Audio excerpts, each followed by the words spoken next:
Good morning from Orlando, Florida. My name is Alex, and welcome to another trip report. Today, I'm flying with Air Canada Rouge in their Premium Rouge cabin from here in sunny Orlando back up to Toronto, Canada.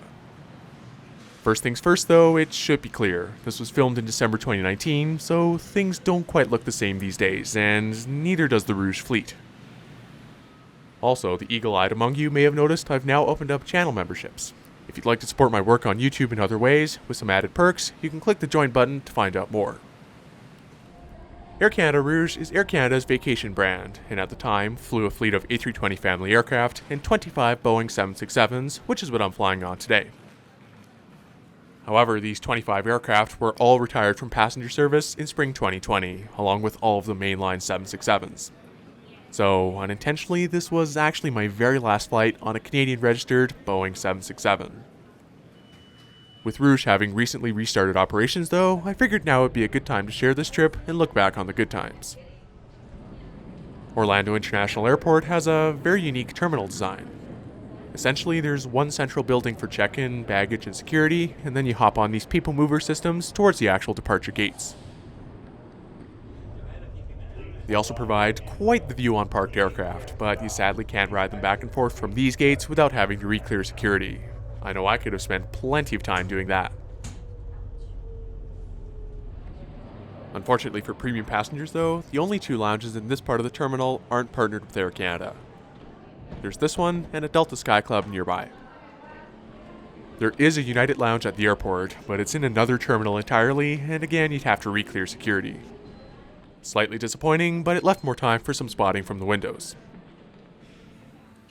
My aircraft for today is one of the younger 767s in the Air Canada fleet, an 18-year-old Boeing 767-300ER with winglets, registered as Charlie Golf Hotel, Lima, Quebec. This 280-seater aircraft was first delivered to mainline Air Canada in 2001 and flew for them until 2015 when it was transferred to Rouge and reconfigured in this much denser configuration. At the time I'm uploading this airframe is unfortunately stored in Shannon, Ireland. Even so, it's still less than 20 years old, so hopefully it'll fly again soon. Seeing as it was late December, the gate area is a bit crowded with sunburned Canadians like myself returning home after getting our fix of vitamin D. So let's go see what it's like flying in Premium Rouge on this 767.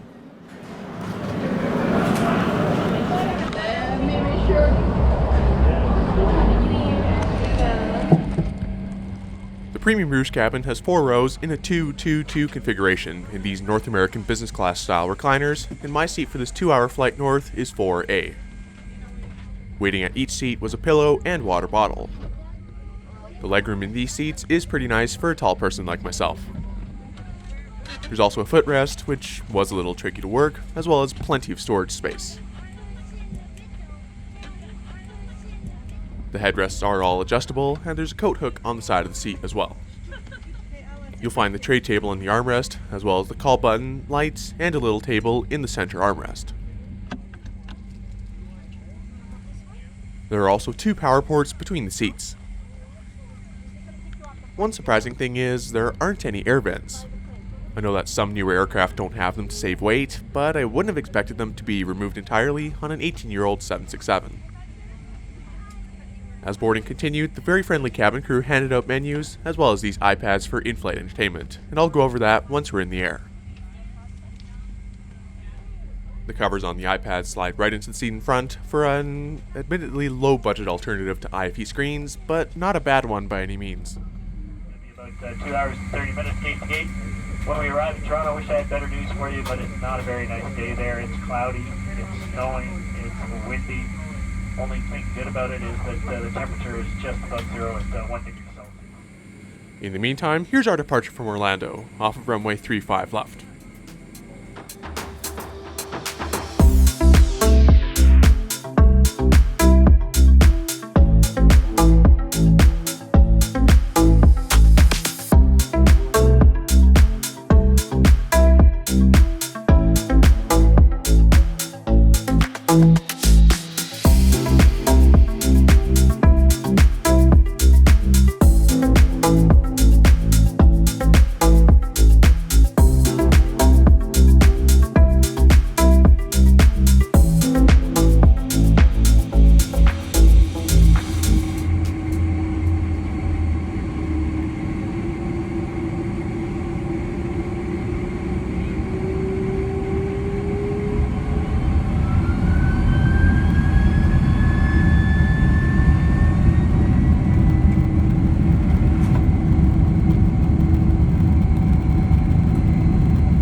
Tray tables are something that don't really change much between aircraft, but this one I actually really like, with all of that knee space.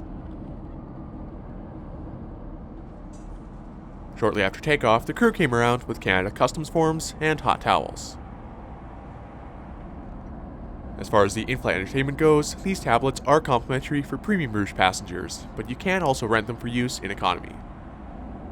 As you can see, there was Wi-Fi on board, but it wasn't really working, even when I tried to connect with my phone. I believe these tablets come with preloaded movies anyway, so there was something to watch at least. Not long after that, the cabin crew handed out the usual Air Canada bowl of nuts and a complimentary drink. I have to say though, they did a really nice job refreshing the cabin. You wouldn't know this plane was 18 years old just looking at it. Eventually, about an hour into the flight, meal trays were given out. For lunch today, I opted for the chicken, which came with rice, salsa, and vegetables. Also included was a spinach and arugula salad, a bread roll, and a carrot cake for dessert. That all came on this really nice looking tray with metal cutlery and proper plates and glasses. The salad was just alright, but the chicken plate was warm, smelled delicious, and was very flavorful. The carrot cake was also really tasty. It was nice and fluffy, and a great way to end the meal. This is a bit of a spoiler for a later video, but this wasn't actually that different from the mainline catering on the inbound flight. Regardless, I really did enjoy the food. In the seat back pocket, Rouge had a 767 safety card, an air sickness bag, the current month's issue of Air Canada's in-flight magazine,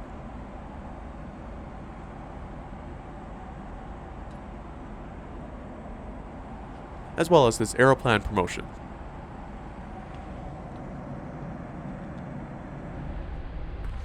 The front lavatory on the Rouge 767 is identical to those on the mainline ones, except slightly newer. Otherwise though, not a bad amount of space up front. Just before landing, the cabin crew came around collecting the tablets, which was a shame since I was almost done with the movie. It does make sense though, since it's kinda hard to round them all up once you're on the ground. Stay tuned for my final thoughts on Premium Rouge after landing. For now, here's our arrival onto Toronto-Pearson's Runway 23.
Overall, Premium Rouge honestly wasn't bad at all.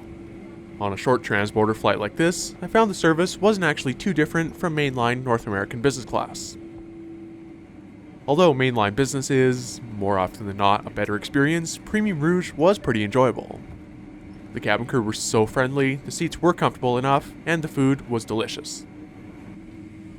I am curious to see what'll happen with Rouge should Air Canada's merger with Air Transat go through. Although Rouge has had its fair share of flack for being, quote-unquote, a cheaper version of Air Canada, I've had good experiences with them, and I'm hoping for the best for everyone there.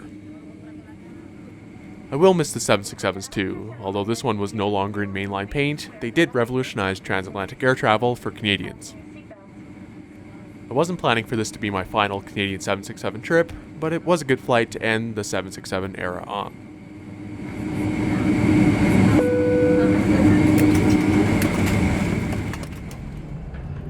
Thanks for watching this trip report with Air Canada Rouge. If you enjoyed the video, please leave a like, subscribe, consider becoming a channel member, and I'll see you next time.